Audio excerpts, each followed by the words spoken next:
Warahmatullahi wabarakatuh. Selamat pagi, salam sejahtera buat kita semua. Yang saya hormati Bapak Kepala Sekolah SD 91, yang saya hormati Bapak Ibu Guru SD 91, yang saya hormati Ibu Guru TK Harapan Tunas Harapan 91. Terima kasih waktu yang diberikan untuk saya untuk menyampaikan praktik ataupun aksi nyata dari kegiatan saya sebagai guru penggerak, yaitu aksi nyata 1.4 tentang budaya positif sekolah. Tapi sebelumnya saya ingin sampaikan bahwa saya berterima kasih telah didukung oleh semua Bapak Ibu guru di sini untuk mengikuti mulai dari seleksi sampai pada saat ini sudah mencapai atau sudah melampaui 4 modul dari 10 modul. Kalau persentase sekitar 43%. Kemudian sampai pada titik ini apa yang pernah saya lakukan untuk memenuhi tugas-tugas saya akan saya sampaikan di sini. Yang pertama yaitu dari sesuai dengan materi bahwa tugas guru penggerak itu selain bergerak untuk dirinya sendiri, kemudian berusaha untuk menggerakkan orang lain seperti itu. Jadi dari materi-materi yang saya sampaikan atau materi-materi yang saya dapat dari penggerak ini, saya termotivasi bagaimana mengembangkan diri saya, dan syukur alhamdulillah kalau itu nanti berdampak pada teman-teman semua, termotivasi untuk ikut daftar guru penggerak seperti itu. Kemudian ini adalah hasil selama saya mengikuti guru penggerak sekolah ini ada website sekolah, jadi bisa digunakan untuk sosialisasi ataupun menarik siswa. Kalau daripada kita berkampanye, ayo masuk kelas 91, dan ditunjukkan saja ini websitenya. Di sini ada,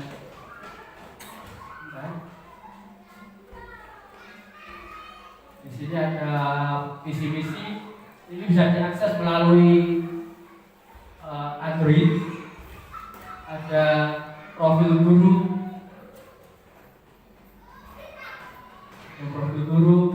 ada video, jadi video juga saya buat juga channel YouTube dari SDS 91. Jadi semua kegiatan itu saya masukkan channel YouTube. Jadi bisa saja dari teman-teman guru kalau ada kegiatan dibuat video kemudian diunggah di YouTube SDS 91. Kemudian ada website tadi nanti saya buka untuk teman-teman, silahkan diakses, kemudian silahkan dikembangkan untuk masing-masing kelas. Bisa dibuat kegiatan kelas ini, membuat apa dimasukkan situ juga bisa. Terus kemudian misal video ataupun profil dari siswanya itu bisa. Jadi ini juga untuk membantu sosialisasi juga, untuk memudahkan. Ini loh SDS 91 kegiatannya seperti ini, mudah nyari YouTube-nya juga. Untuk YouTube-nya namanya SD1, jadi ini ada videonya juga banyak sekali. Jadi kegiatan-kegiatan SD91 saya buka semua di YouTube, silahkan diakses, silahkan di-subscribe boleh. Kemudian itu tadi untuk aksi nyata saya. Untuk yang pertama, karena sekolah kita itu di lingkungan anyaman bambu, banyak ibu-ibu yang menganyam, banyak masyarakat yang menggunakan anyaman sebagai mata pencaharian, maka saya juga mengembangkan anyaman yang modelnya lain. Kalau ibu-ibu biasanya dibuat eblek, dibuat eblek ataupun topi, capil. Tapi kalau saya ini buat segi hitam seperti ini, model segi hitam itu bisa dikembangkan untuk lampu seperti itu. Untuk tempat tisunya masih proses. Kemudian tempat tisu juga bisa.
Kemudian yang kedua, untuk menciptakan pembelajaran yang berpusat pada siswa, aksi nyata saya itu siswa itu saya suruh membuat puisi, kemudian saya suruh menampilkan, sampai saya syuting, saya masukkan YouTube-nya ada.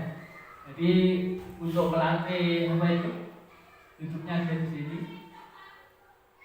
melatih percaya diri siswa. Saat aku sedih, kamu menghiburku, ibuku. Aku tidak bisa hidup tanpamu. Anak yang soleha, jadikanlah aku sebagai anak yang berbakti kepadamu. Jadikanlah aku. Hai ibuku, engkau adalah semangat hidupku. Tidak ada engkau, tidak ada. Terima kasih atas merawat aku sampai dewasa dan telah membimbing aku ke jalan yang benar. Ibu, Indonesia, aku lahir di sini dan mencari ini untuk menempuh hidupku. Di sini Engkau semangatku, engkau yang membesarkanku, ibu. Engkau memberi air susu, engkau yang dan kasih sayangmu yang selalu kau berikan tak akan pernah terlupakan. Kenakalan yang kami buat pasti membuatmu kecewa, membuatmu marah terhadap kami. Kami minta maaf. Bisa membaca dan menulis, jasamu begitu berarti. Oh guruku, engkau paling guru, engkau telah mendidikku dan juga memberi ilmu padaku. Kau laku tanah tempat kelahiranku, tanah tempat di mana aku dibesarkan. Dengan Mungkin itu dari sekian bulan, 4 bulan proses pembelajaran saya, dari aksi nyata 1, 2, 3, dan ini sampai pada aksi nyata keempat. Untuk aksi nyata keempat saya diminta sesuai dengan LMS, diminta menyampaikan pemahaman atau materi dari materi 1.4, yaitu budaya positif sekolah. Jadi mungkin saja budaya positif sekolah ini sudah sering kita lakukan setiap hari, akan tetapi ada tambahan-tambahan materi baru yang saya baru dapat, yang belum saya pernah dapatkan ketika kuliah dulu juga. Jadi ini kita belajar bersama, bukan saya di sini pinter, tapi saya belajar bersama, sharing saja. Kalaupun ada yang baik kita pakai bersama, kalaupun itu sudah berlaku ya kita kuatkan bersama seperti itu. Kemudian langsung saja kita masuk ke materi.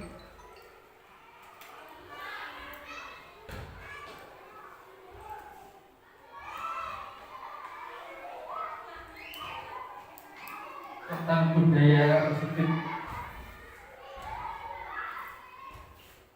Budaya positif.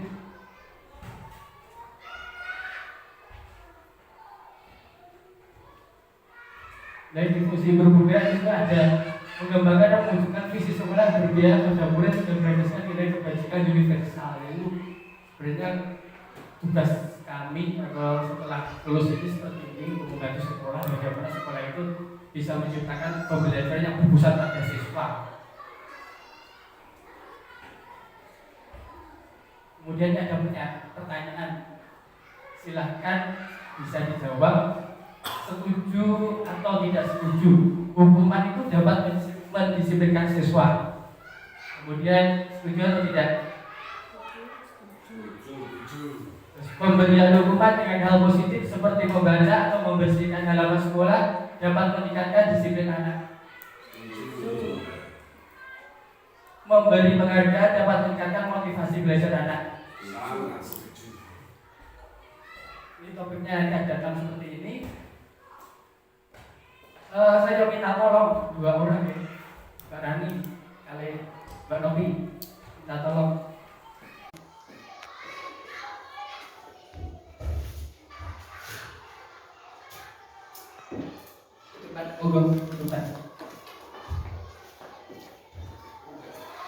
Silakan tulis satu hal yang menurut jenengan itu bernilai berharga. Tulis satu hal yang menurut jenengan berharga. saja, bisa keluarga, bisa kesehatan, bisa pendidikan.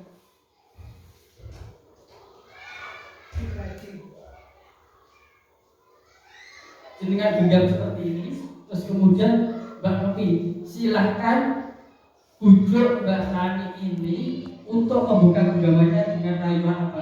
Silahkan ini tak kasih apa buka sampai Mbak Rani mau membuka.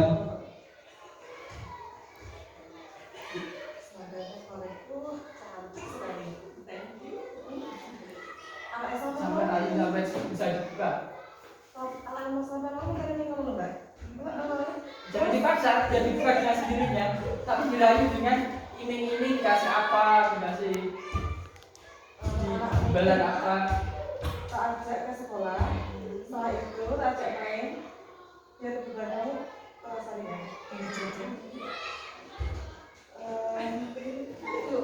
Jangan dipaksa. Tak kasih nanti Ani kalau kesini, tak ajak main sama teman-temannya, supaya dia tidak bosan, supaya kamu nanti tidak terasa berat. Pak nanti kalau nggak bisa lepas Tidak ada apa-apa. Sudah nyerah? Sudah. Jadi seperti ini tadi contoh. Jadi Mbak Rani ini punya calon dibuka Mbak. Isinya apa? Anak. Jadi yang menurut Mbak Rani ini penting itu adalah anak. Beliau tetap ditutup seperti ini meskipun dapat iming-iming dari Mbak Novi. Jadi meskipun diiming-iming, dipaksa, dirayu, ternyata tidak dibuka karena menurut Mbak Rani ini penting untuk Mbak Rani. Jadi seperti itu. Sama halnya dengan apa yang kita lakukan setiap hari ataupun siswa kita.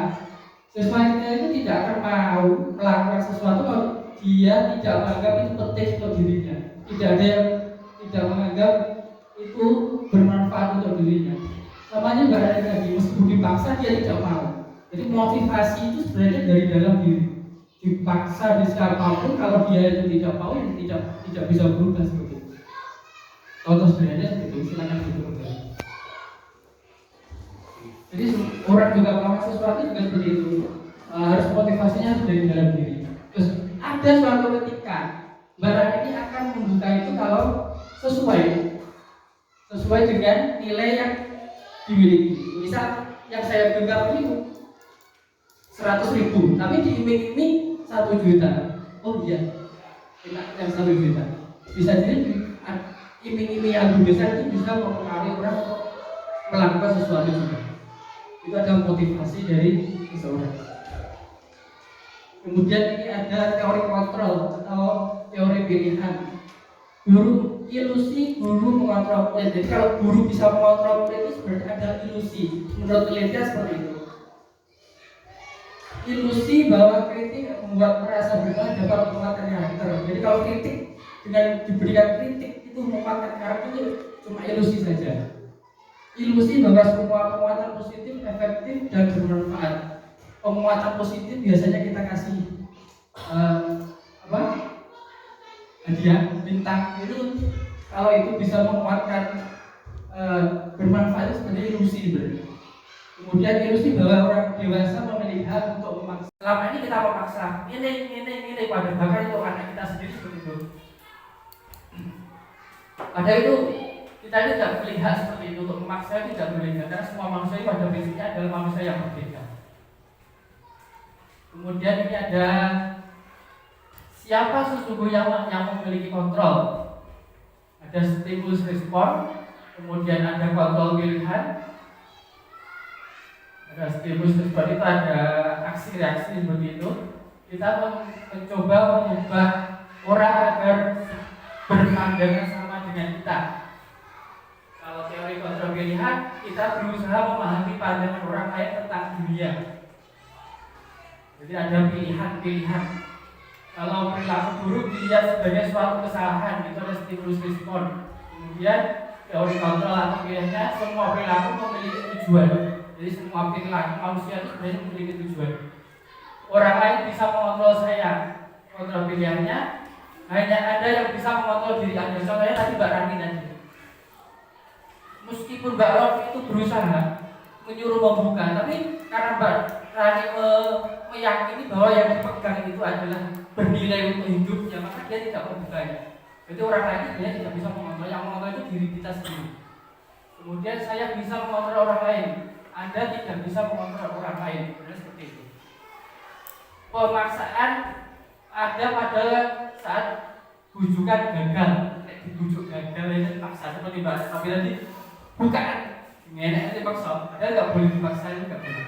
Kolaborasi dan konsensus menciptakan pilihan baru. Andai kata imbalan dari Mbak Novi tadi lebih bernilai dari yang dipegang Mbak Rani, pasti ada kesepakatan itu tak bukain, karena imbalannya lebih besar dari yang dipegang.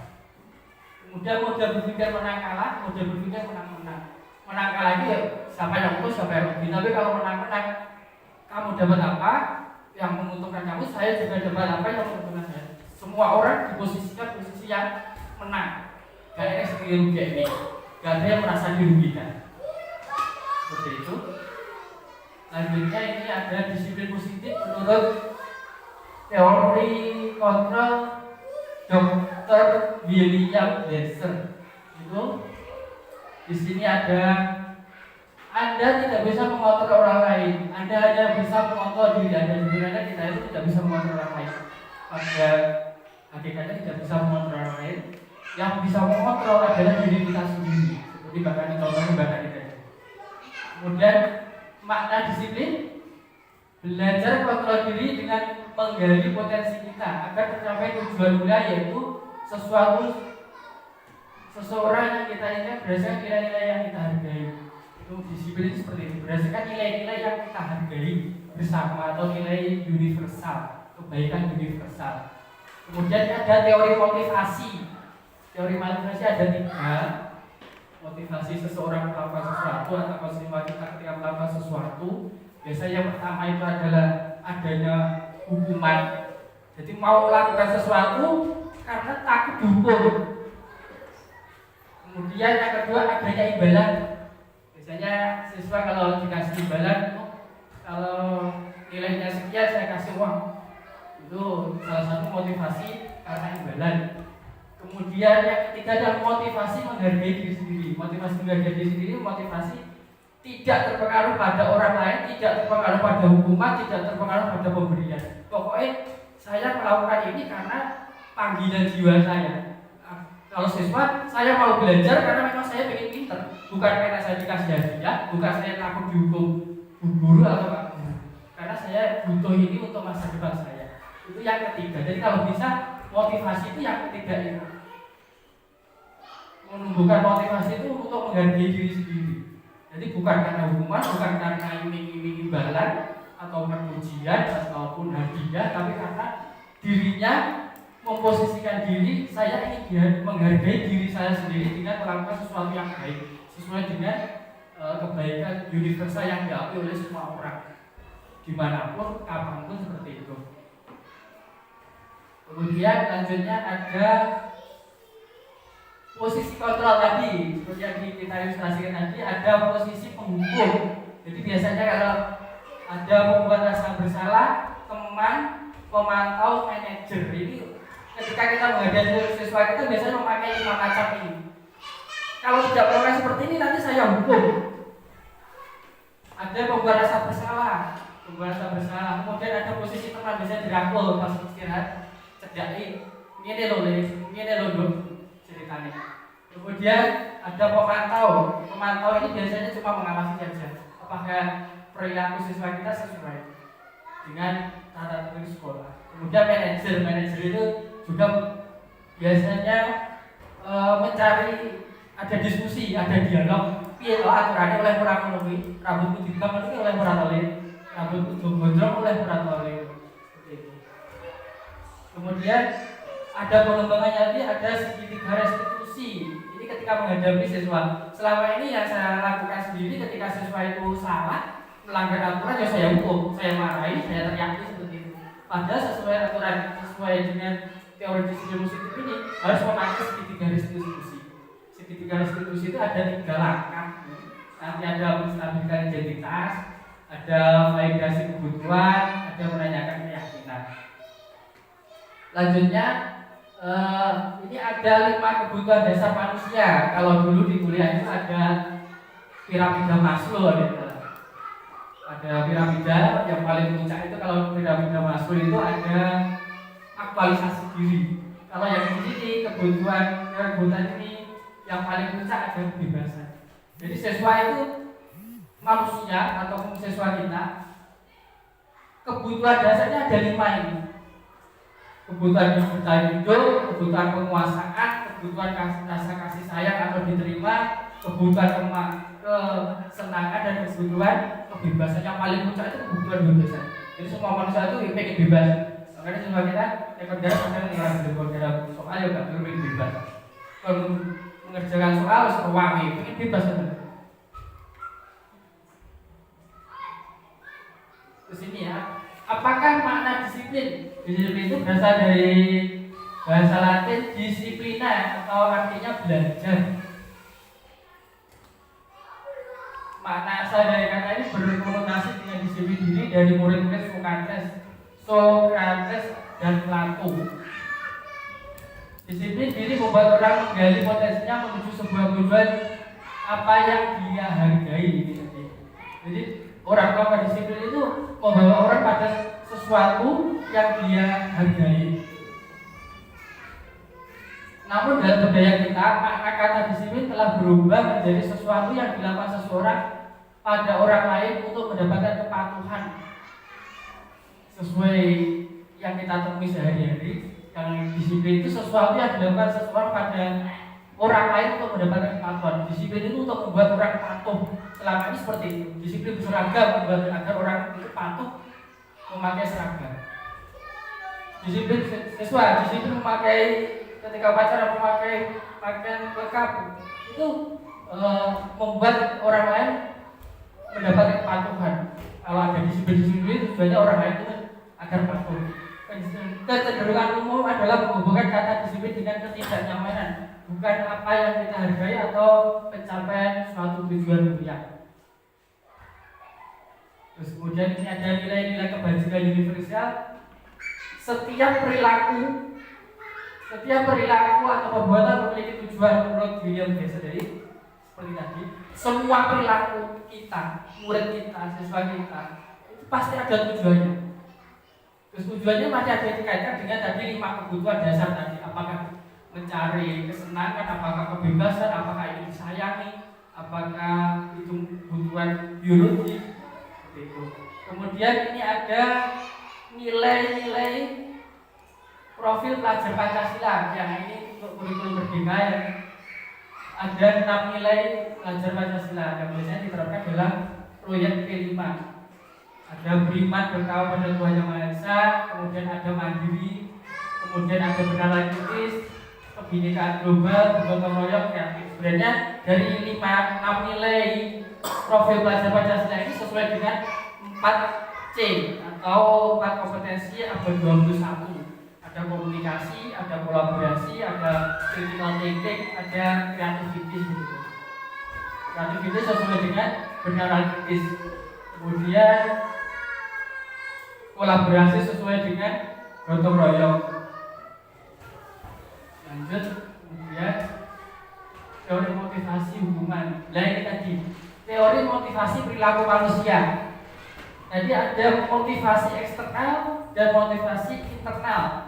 Kalau motivasi eksternal itu dari luar berupa hukuman, melakukan sesuatu yang baik, melakukan yang baik karena ada hukuman, tidak dihukum, takut kalau dihukum seperti itu.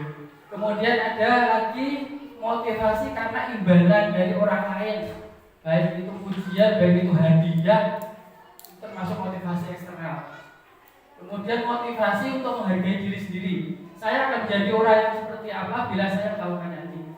Ini yang seharusnya kita tumbuhkan pada diri kita, pada murid kita seperti itu. Motivasi dari dalam diri sendiri, bukan karena imbalan, bukan karena takut hukuman, untuk melakukan sesuatu yang baik seperti itu. Lanjut, merdeka. Merdeka menurut Ki Hajar Dewantara, merdeka itu artinya tidak hanya terlepas dari perintah, akan tetapi juga cakap membuat memerintah diri sendiri. Jadi memerintah diri sendiri itu bukan mokong dari mangket dari tugas, maksudnya memerintah melakukan sesuatu kebaikan itu motivasinya dari dalam perintahnya dari dalam diri sendiri. Wah, aku melakukan ini karena ini saya ingin menghargai diri saya sendiri, bukan karena ada takut hukuman atau bukan karena imbalan tadi. Sesuai penelitian bahwa dihukum oleh penghargaan yang kita berikan, ternyata selama ini ketika kita memberikan penghargaan pada siswa, nanti kalau nilai kamu bagus, tak kasih uang, tak kasih bintang, tak kasih tanda jempol, itu ternyata itu pengaruhnya dalam jangka waktu panjang itu buruk ternyata. Sesuai penelitian seperti ini sesuai penelitian. Penghargaan jangka pendek dan jangka panjang. Penghargaan ini sebenarnya menghukum. Penghargaan mengurangi ketepatan, penghargaan tidak efektif, penghargaan merusak hubungan.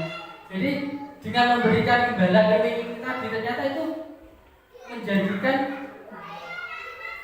tidak baik, efek kedepannya tidak baik. Karena kalau tidak mendapatkan penghargaan, orang itu tidak mau melakukan. Efek buruknya seperti itu. Seperti siswa kita kasih bintang, kasih uang, kasih ini, kalau berhasil mendapatkan, ternyata itu efek jangka panjangnya akan menjadikan motivasinya cuma motivasi eksternal, bukan dari dalam dirinya. Kalau tidak dikasih seperti itu, tidak melakukan.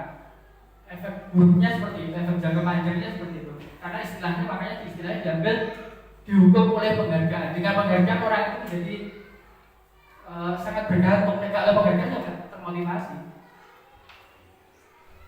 Kemudian ini dihukum oleh penghargaan. Ini sesuai penelitian ya.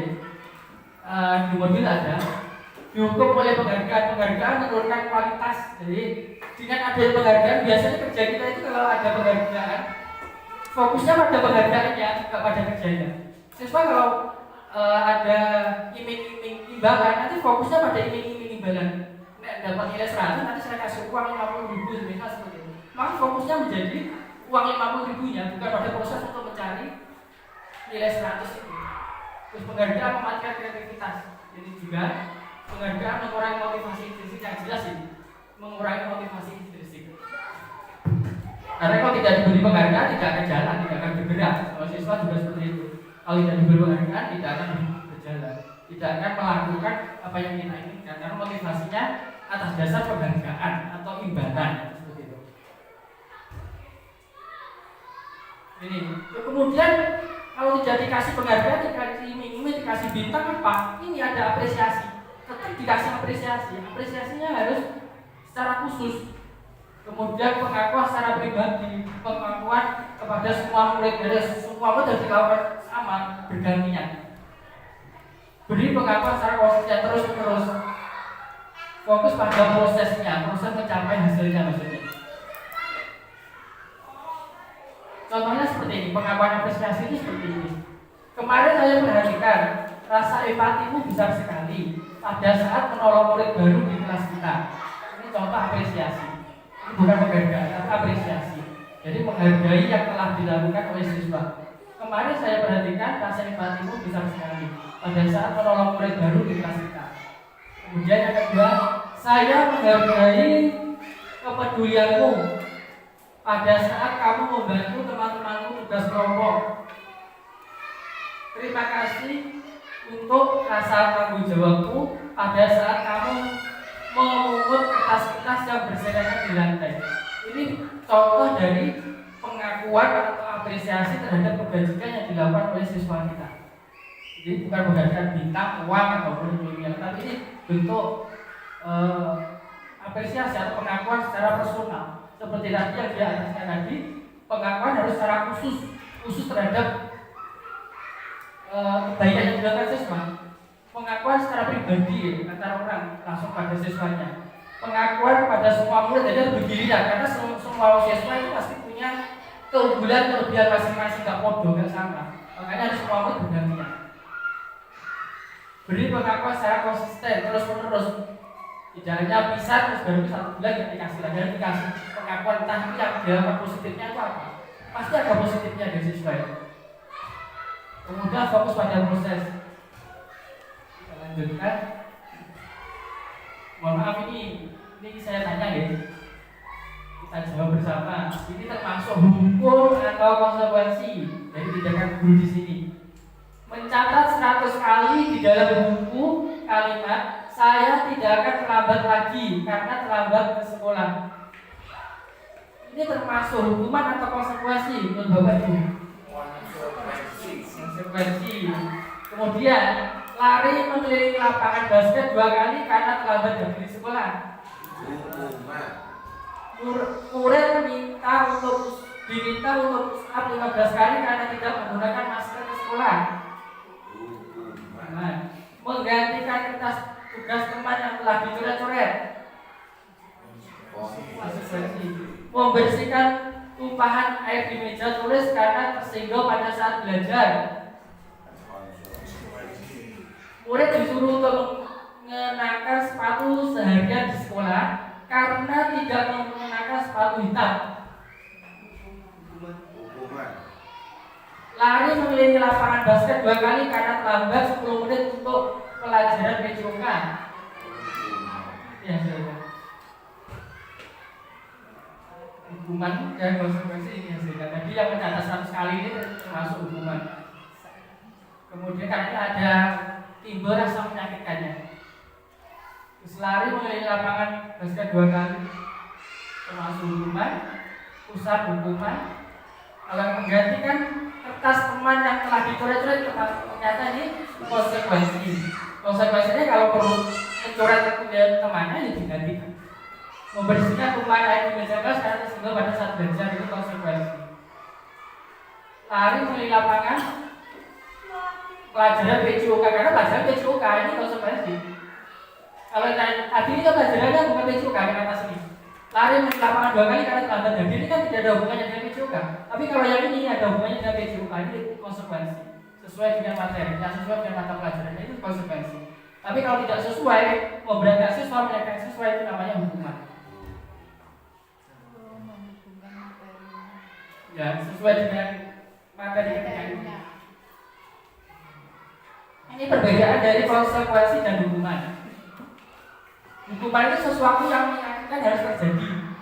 Kalau konsekuensi sesuatu yang harus terjadi, seperti tadi mencoret kertas dijoli, kan harus terjadi kalau merusak penyorangan harus diganti. Membuat anak sakit kalau hukuman fisik maupun hati untuk jangka waktu lama. Untuk konsekuensi membuat anak merasa tidak nyaman dalam jangka waktu pendek. Seperti tadi menghilangkan olahraga, tapi kan pelajarannya olahraga, tepat sekali. Pas belajar olahraga kan konsekuensinya harus menghilangkan olahraga. Anak membenci kedisiplinan, anak menghargai disiplin karena adanya konsekuensi tadi. Kalau hukuman itu adanya paksaan. Kalau konsekuensi stimulus respon, biasanya kalau kamu mencoret, ujungnya kayak kamu harusnya kamu seperti apa? Ditanyakan kepada siswa. Kan ada stimulus dan respon, ada aksi, ada reaksi. Kemudian mendorong anak menyakiti diri sendiri dalam hubungan. Kalau konsekuensi konsep diri yang lebih baik, kalau hukuman konsep diri yang buruk. Maksudnya seperti ini. Kalau orang dihukum itu, misalnya kali 1 atau usaha 5 kali, dia akan tertanam di dirinya bahwa saya itu orang yang salah, saya itu orang yang buruk karena yang tak hukum. Tapi kalau konsekuensi, oh ini saya lakukan karena saya melakukan hal yang tidak sesuai, maka saya harus lakukan. Konsekuensi itu seperti itu, bedanya dengan hukuman. Ya, hukuman itu nanti tertanam. Kalau dihukum, saya ketika dihukum di SD masih tertanam. Biasanya masih tertanam sampai saat ini. Cikelinya terus nanti gede. Kalau kemudian hukuman, anak belajar untuk menyembunyikan kesalahan. Anak belajar untuk mematuhi peraturan. Kalau hukuman tidak dihukum, akhirnya disembunyikan kalau salah. Tapi kalau ada dengan konsekuensi, dia akan belajar untuk bertanggung jawab dengan apa yang dia lakukan. Kemudian kalau hukuman, marah, rasa bersalah, dipermalukan, merasa tidak dihargai. Kalau hukum itu biasanya seperti itu, kan merasa bersalah, merasa dipermalukan, PPDB, pengajem 10 menit, 15 menit di WA, itu akan merasa dipermalukan. Kemudian kalau konsekuensi kehilangan hak, dibuat tidak nyaman, diasingkan untuk sementara ini. Kalau konsekuensi itu sementara saja sifatnya. Kemudian lanjut, ini tadi yang saya sebutkan 3 restitusi. Restitusi itu seperti ini. Restitusi adalah proses menciptakan kondisi bagi murid untuk memperbaiki kesalahan mereka, sehingga mereka tidak kembali pada kelompok mereka dengan karakter, sehingga mereka bisa kembali pada kelompok mereka dengan karakter yang lebih kuat. Ketika ada siswa yang melanggar, tadi ketika kita menggunakan segitiga restitusi, jadi siswa itu dikembalikan ke temannya, itu dalam kondisi yaitu karakternya itu jadi kuat, bukan merasa aku minder dan hukum, bukan seperti itu. Tapi ketika kita menggunakan segitiga restitusi, segitiga restitusi itu seperti itu. Nanti ciri-cirinya ada ini, ada 9.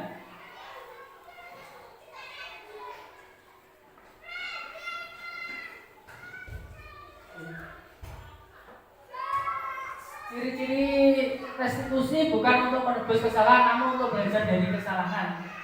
Kemudian memperbaiki hubungan, tawaran bukan paksaan. Restitusi menuntut untuk melihat ke dalam diri. Restitusi mencari kebutuhan dasar yang mendasari tindakan. Restitusi adalah cara yang paling baik. Restitusi fokus pada karakter bukan tindakan. Kemudian restitusi fokus pada solusi. Restitusi mengembalikan murid yang berbuat salah pada kelompoknya. Tujuannya utama ini mengembalikan pada kelompoknya tanpa merasa bersalah, tetapi dengan karakter yang lebih kuat. Karena kalau merasa bersalah kita terbawa terus.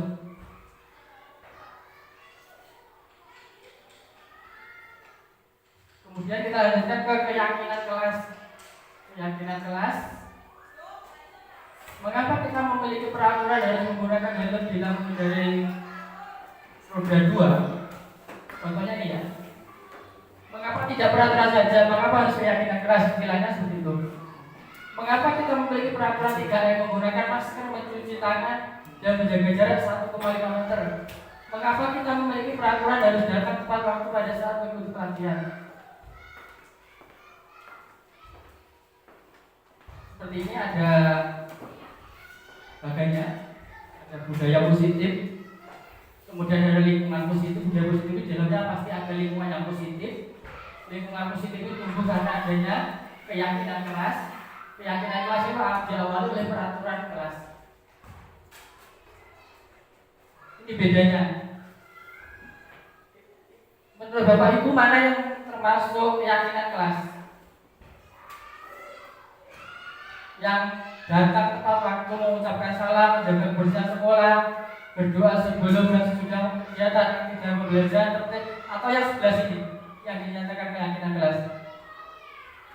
Kanan atau kiri? Keyakinan kelas.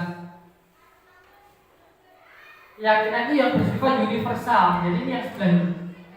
Kami guru dan murid yang saling menyayangi. Jadi nanti bisa luas kalau keyakinan itu luas, bukan langsung seperti ini. Kalau datang tepat waktu ini kan langsung pada menunjuk datang tepat waktu, itu berarti ini tata tertib kalau begitu. Kalau yang ini kami murid yang semangat belajar. Jadi semangat belajar itu nanti luas sekali. Semangat belajar itu yang mengerjakan tugas, yang mengerjakan PR, aktif di kelas. Kami murid yang peduli dengan teman. Peduli itu pada teman itu ya, kalau ada teman tidak bawa PC ya dikasih PC, dijamin. Tidak bawa kertas gambar, kasih selembar untuk menggambar. Itu peduli. Jadi kalau kesepakatan itu lebih luas, bukan seperti tata tertib. Ini memberikan ruang yang luas, meskipun nanti kalau punya kesepakatan kelas yaitu bersifat hukum global. Tetapi kalau global itu bisa dijabarkan menjadi hal-hal kecil-kecil seperti itu. Seperti ini. Ada kegiatan pendalaman keyakinan kelas. Hormat terdengar. Satu orang berbicara, yuk saya bantu. Itu terdengar. Kita bisa selesaikan ini bersama. Terima, tolong ya, permisi. Itu terdengar apa yang diucapkan mahasiswa, maksudnya seperti itu. Istilah terdengar di sini maksudnya siswa melakukan itu, kita mendengarnya.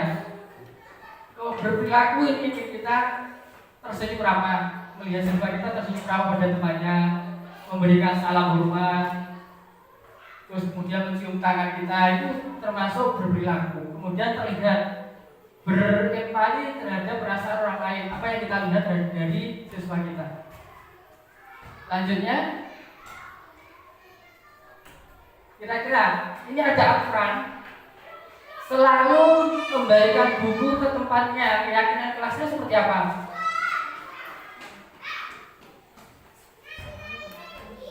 Kalau saya mengembalikan buku keyakinan kelas, kira-kira yang lebih global itu apa? Kemudian dilarang mengganggu orang lain. Hadir di sekolah 15 menit sebelum pembelajaran. Ini seperti ini ternyata. Selalu kembalikan buku pada tempatnya, termasuk tanggung jawab. Keyakinan kelasnya tulis tanggung jawab seperti itu. Terus dilarang mengganggu orang lain, itu menghormati orang lain. Kemudian hadir di sekolah 15 menit sebelum pelajaran dimulai, itu termasuk menghormati orang lain atau berkomitmen. Dilarang melakukan kekerasan, keyakinan kelasnya keselamatan, menghormati orang lain. Dilarang menggunakan narkoba, berarti keyakinannya untuk kesehatan. Dilarang merokok, berarti untuk kesehatan. Berdandan atau menunggu giliran, menghormati orang lain atau bersabar. Keyakinan kelasnya seperti itu. Ini contoh keyakinan kelas dari aturan yang biasa kita pakai. Kalau membuat keyakinan kelas seperti ini, itu lebih global, lebih umum.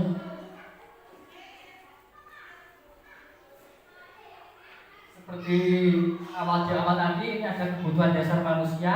Yang pertama itu bertahan hidup, kemudian adanya penguasaan, menguasai orang lain, kemudian ada kasih sayang atau diterima, kemudian ada kesenangan, cari kesenangan, kebebasan. Jadi semua orang, baik kita maupun siswa kita ini melakukan sesuatu, entah itu hal baik, entah itu hal buruk, ini pasti ada motivasinya seperti ini. Kan kebutuhan dasarnya untuk kebutuhan dasar ini.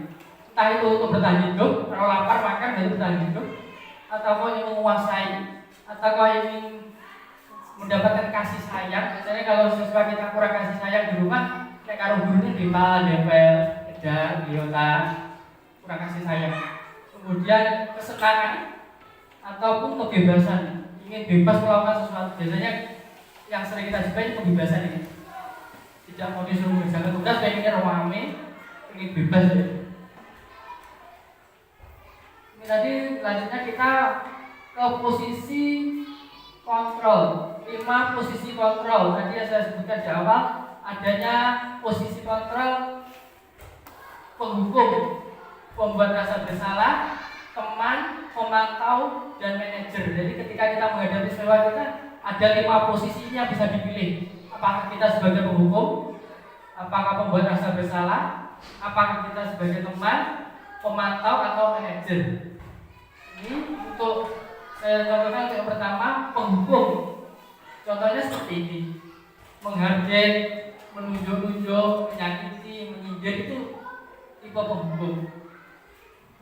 Terus yang kita lakukan biasanya, kalau kamu tidak melakukannya, awas ya, rasakan itu ancaman seperti itu. Memberontak, ini hasilnya, siswa itu akan memberontak, menyalahkan orang lain dan berbohong. Kemudian kaitan dengan dunia berkualitas, murid meletakkan guru di luar dunia berkualitas. Murid berkata, biarkan saja, nanti juga marah-marah lagi. Dan kepada murid mengulangi kesalahan.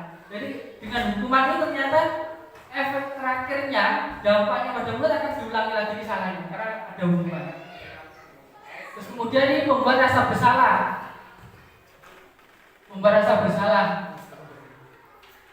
Berceramah dan mengatakan seharusnya titik-titik, ibu kecewa dengan tindakan kalian. Akhirnya siswa itu, oh iya aku salah karena guru sudah kecewa dengan saya.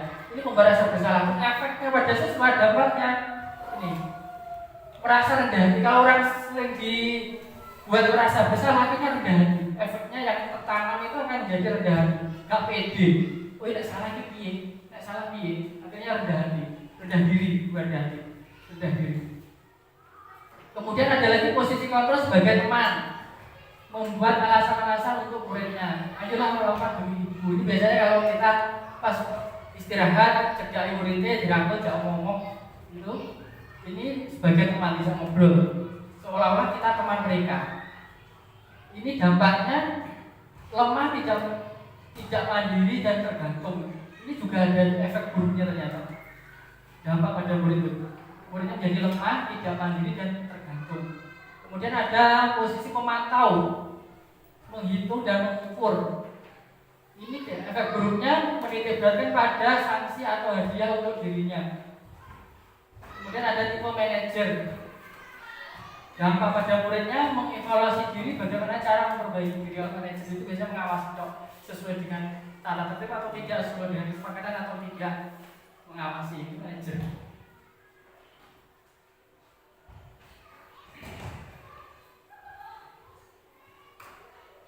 Ini contohnya, saya kecewa sekali dengan kamu. Ini ternyata kalau ada kalimat seperti ini tipenya membuat orang merasa bersalah karena saya kecewa sekali dengan kamu. Akhirnya orang yang dibilang seperti itu merasa bersalah, membuat orang merasa bersalah. Kamu tidak pernah benar melakukannya. Itu termasuk penghukum. Ayolah lakukan demi Bapak Ibu, teman. Apakah kamu mau mendapatkan stiker bintang hari ini pemantau? Bagaimana kamu bisa menyelesaikan masalah ini, manajer? Kamu selalu yang paling terakhir penghukum. Ini model-model yang sering saya lakukan seperti itu. Sering kita lakukan, ternyata ada seperti ini. Ini segitiga institusi seperti ini. Jadi ketika kita menghadapi siswa kita yang melanggar tata tertib, aturan ataupun keyakinan kelas, ada 3 langkah seperti ini yang seharusnya dipenuhi agar siswa itu ketika kembali ke kelompoknya dengan penguatan karakter yang lebih kuat, bukan merasa bersalah. Ini ada menstabilkan identitas, kemudian ada validasi kebutuhan, menanyakan keyakinan. Ini 3 hal ini harus dilakukan. Seperti ini. Menstabilkan identitas itu seperti ini. Berbuat salah itu hal yang manusiawi. Tidak ada manusia yang sempurna. Jadi kita sampaikan kepada siswa kita, Bapak Ibu juga pernah berbuat salah. Biar identitasnya itu stabil. Kemudian kalau yang selanjutnya validasi kebutuhan. Kalau validasi kebutuhan ini terkait dengan kebutuhan dasar manusia. Dari 5 kebutuhan dasar tadi. Dulunya berkata biasanya seperti ini. Kamu bisa saja melakukan hal yang lebih buruk, tapi kamu tidak melakukan. Ya kan? Apa yang penting bagi kamu? Jadi ini menanyakan kebutuhan siswa itu kenapa melakukan itu. Pasti ada alasannya. Dari 5 kebutuhan dasar manusia tadi. Apakah kasih sayang, apakah kebutuhan dasar ingin menguasai ataupun kebutuhan dasar kebebasan tadi ya. Terus kemudian yang ketiga menanyakan keyakinan.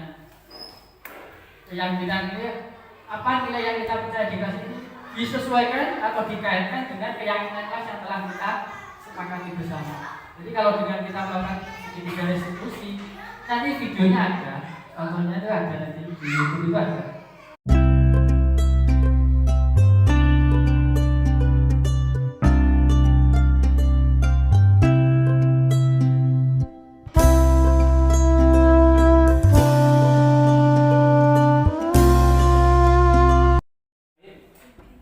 Kemarin waktu jadwal sholat duha, kamu tidak ikut kemana? Dengan HP. Terus kenapa kamu tidak ikut?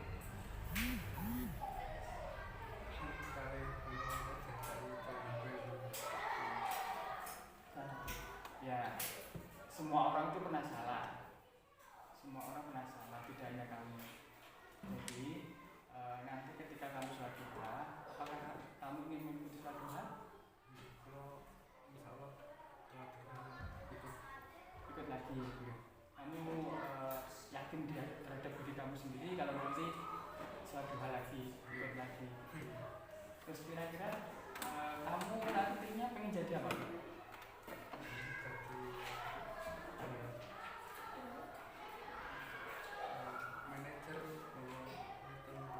Kalau pengen jadi manajer, kira-kira selain kamu harus belajar, kamu harus apa? Taat, sholat. Iya, taat beribadah ya. Kamu tadi tidak ikut sholat duha. Kira-kira nilai keyakinan apa yang kamu tidak laksanakan? Taat beribadah. Oh iya, jadi taat beribadah ya. Jadi nilai yang tidak kamu lakukan, kesepakatan kelas kita, kamu tidak taat beribadah. Ya udah, sekarang kamu lagi.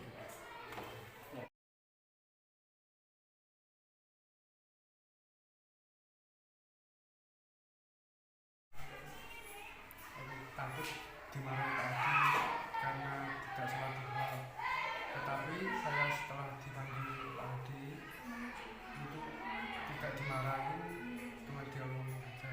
Saya akan berjanji akan sholat duha, dan saya berjanji kepada diriku akan melakukan sholat duha.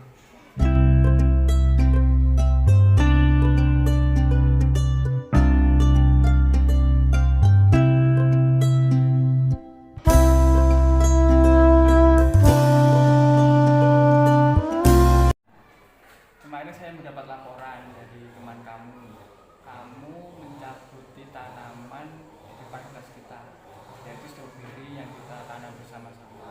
Kenapa Pak? Karena saya untuk menanam di rumah, Pak. Ini tanam di rumah. Kenapa tidak izin Pak Guru? Padahal kan itu kan boleh, siapa saja yang ingin menanamnya atau membibitnya untuk ditanam di rumah itu boleh.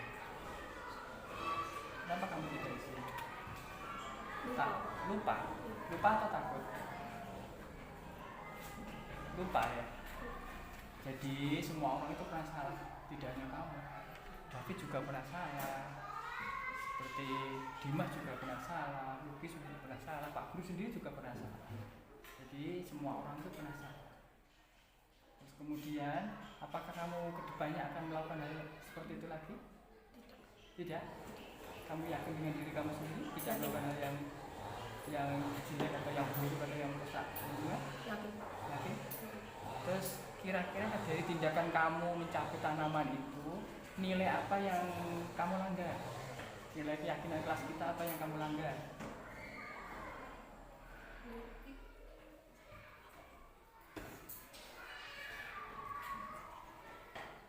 Apa? Menanam.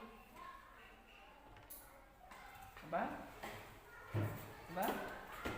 Melestarikan lingkungan. Melestarikan lingkungan. Jadi kita sudah sepakat kalau kita akan melestarikan lingkungan yang ada di sekolah kita. Tidak hanya itu, ketika di rumah juga harus melestarikan lingkungan di rumah. Terus sekarang apakah kamu akan mengulanginya lagi ke depannya? Tidak. Kira-kira kamu punya cita-cita apa, Wan? Nanti ke depannya kamu punya cita-cita apa? Pemain voli. Pemain voli. Bagus, semoga cita-cita kamu tercapai. Ya sudah, kamu kembali sekarang.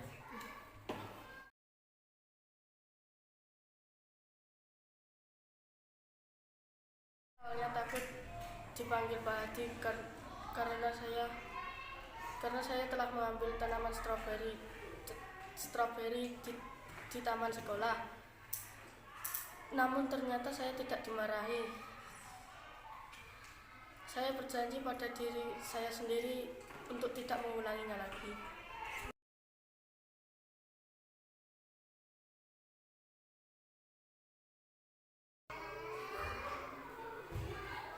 Terima kasih. Mungkin materi ataupun berbagi praktik baik dari saya dari materi guru penggerak kata 1.4 sampai di sini. Apabila ada kekurangan ya mohon maaf yang sebesar-besarnya. Terus mata-mata dan agama saya sebagai manusia. Akhirul wabillahi taufiq wal hidayah. Wassalamualaikum warahmatullahi wabarakatuh.